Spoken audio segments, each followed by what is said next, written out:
Hai nakama, apa kabar? Selamat datang di channel Anime Haki. Pada video kali ini kami akan membahas One Piece Chapter 1012, yang mana akan lebih berfokus pada pertarungan di dalam Istana Kaido. Nah, bagaimana keseruan cerita kali ini? Mari kita bahas bersama-sama.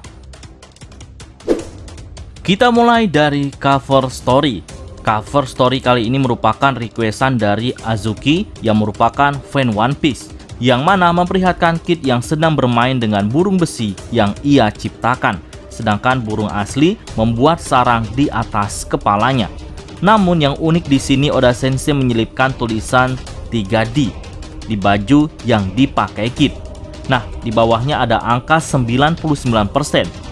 Apakah ini menyinggung tentang klan yang dimilikinya? Karena di atas atap saat bertarung melawan Kaido yang memiliki klan D hanya Luffy dan juga Law. Tapi apakah Oda Sensei juga mengisyaratkan jika Kid juga merupakan penerus klan D? Jadi bisa saja maksud dari 3D adalah Luffy, Law, dan juga Kid. Tentu ini masih pendapat pribadi Mimin saja. Oke, kita langsung lanjut pada inti pembahasan. Di awal chapter, kita diperlihatkan pergerakan dari sebagian Akazaya di antara lantai 2 dan lantai 3, yang mana Izo sangat mengkhawatirkan kondisi dari adiknya, karena seperti yang kita tahu, lengan Kiku terpotong berkat hadiah yang diberikan Kaido saat pertarungannya dulu di atas tengkorak. Kiku sebagai samurai sejati hanya merasa jika luka tersebut gatal saja. Tapi baginya, kepergian Izo tanpa pamit dulu jauh lebih menyakitkan dirinya. Lalu Kiku meminta kepada Kinemon untuk mengizinkannya kembali melawan Kanjuro, karena rasa bersalahnya dulu tidak membunuh Kanjuro sehingga membuat mereka harus ditipu oleh Oden palsu. Dan lebih parahnya lagi, nasib Asura Doji saat ini antara mati dan sekarat setelah menyelamatkan mereka semua dari ledakan yang dipegang oleh Oden palsu. Melihat tekad Kiku yang begitu kuat, Kinemon tanpa berpikir panjang langsung mengizinkannya. Tapi hanya dengan satu tangan, apakah Kiku masih mampu untuk mengalahkan Kanjuro? Kami rasa bisa saja. Dengan tekad yang dimilikinya, tentu tak mustahil jika ia bisa memenangkan pertarungan tersebut. Nah, di sisi lain, Nekomamushi tanpa sengaja bertemu dengan Sicilian. Dan Nekomamushi curiga dengan pergerakan Sicilian yang rupanya saat ditanya Nekomamushi, saat ini ia sedang mencari orang yang telah membunuh Pedro.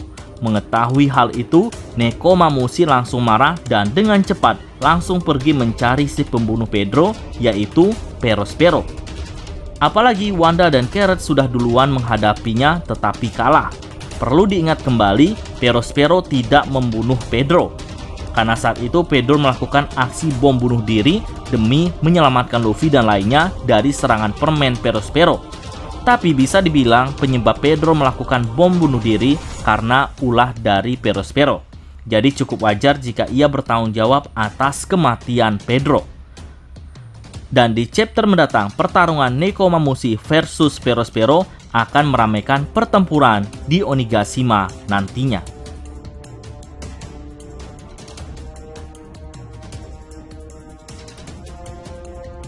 Cerita beralih pada keberadaan Yamato, Momonosuke, dan Shinobu yang saat ini sedang bersembunyi di atas atap lantai 1.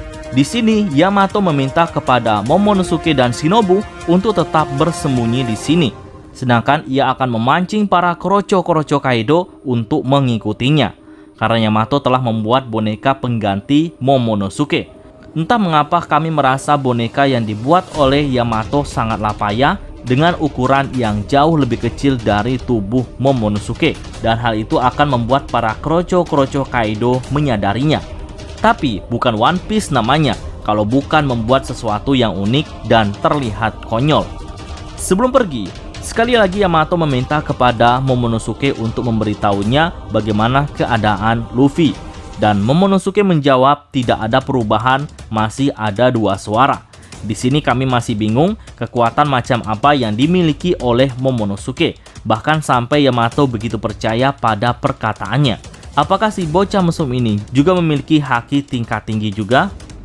Tentu ini cukup menarik untuk kita ketahui. Nah, Setelah Yamato pergi, rupanya ia menitipkan diari Oden kepada Momonosuke. Dan di sini Momonosuke langsung membuka diari tersebut. Dan apakah akan ada flashback lagi yang akan mengungkap misteri baru? Setujukah Nakama jika Oda Sensei akan kembali menceritakan flashback Oden untuk kedua kalinya yang belum diperlihatkan pada flashback Oden yang sebelumnya?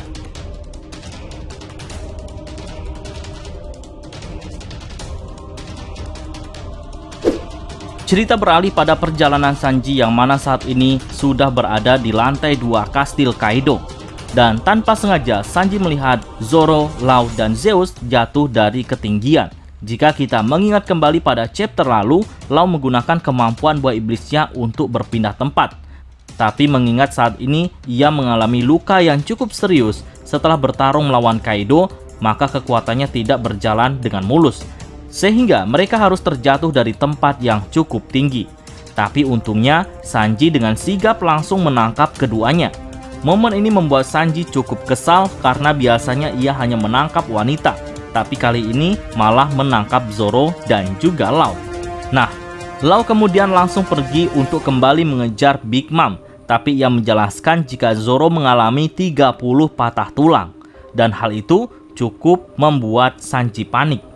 Dan secepat mungkin, Sanji langsung memasang perban di seluruh tubuhnya hingga membentuk salib.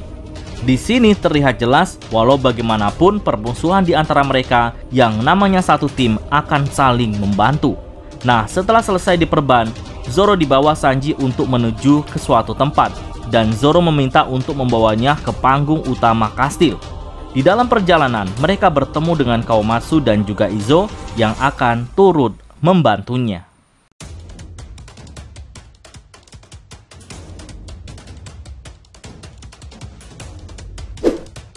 Di sisi lain istana, kita diperlihatkan Petsuan yang terkapar tak sadarkan diri setelah mendapat pukulan dari Big Mom. Memang serangan dari seorang Yonko cukup menakutkan. Big Mom masih mengamuk atas pembakaran desa Okobore dan Nami berusaha untuk menghasut Big Mom jika yang melakukan pembakaran desa Okobore adalah Ulti. Tapi Nami malah diamuk oleh Big Mom dan Big Mom berkata, setelah selesai menghajar mereka, maka giliran kelompok topi jerami yang akan dihabisi olehnya. Merasa hal itu membahayakan dirinya, Nami lalu beralih mendukung Ulti untuk mengalahkan Big Mom. Bukannya mendapatkan perlindungan, namun Nami malah mendapatkan jawaban yang hampir sama seperti Big Mom tadi. Dan secepat mungkin, Nami meminta Kumachio untuk membawanya kabur. Tapi Ulti langsung menghajar Kumachio dengan tandukan hingga membuatnya terkapar tak sadarkan diri. Dan lebih parahnya lagi, Ulti juga menggampar Tama. Hal itu membuat Big Mom dan Nami sontak marah melihat kejadian itu. Ya tentu saja menyerang anak kecil merupakan perbuatan yang tidak sportif. Dan setelah itu, Usopp meminta Nami untuk ikut dengannya kabur bersama Tama yang sudah pingsan. Namun Nami menolaknya dan langsung menyerang Ulti dengan serangan petir. Serangan tersebut berhasil mengenai tubuh Ulti dan terlihat matanya Ulti sampai memutih. Dan di chapter mendatang semoga saja cerita akan beralih pada pertarungan-pertarungan yang sudah lama Oda Sensei tidak perlihatkan. Seperti pertarungan Black Maria versus Robin dan juga Brook. Bagaimana serunya pertarungan mereka dan bagaimana kekuatan sesungguhnya dari Black Maria masih menjadi misterius. Oke, sekian dulu pembahasan kali ini. Semoga saja chapter-chapter selanjutnya akan lebih seru lagi dari chapter yang sekarang.